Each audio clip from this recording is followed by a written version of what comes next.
கந்தன் காலடியை வணங்கினார் கடவுள்கள் யாவரையும் வணங்குதல் போலே கந்தன் காலடியை வணங்கினார் கடவுள்கள் யாவரையும் வணங்குதல் போலே கந்தன் காலடியை வணங்கினார்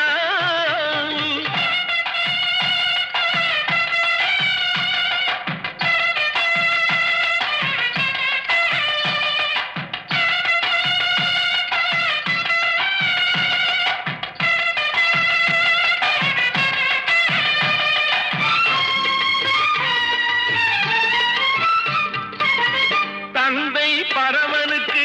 சிவகுருநாதன் தாயார் பார்வதியின் சக்திதானே வேலன் சிவசக்திதானே வேலன் தந்தை பரமனுக்கு சிவகுருநாதன்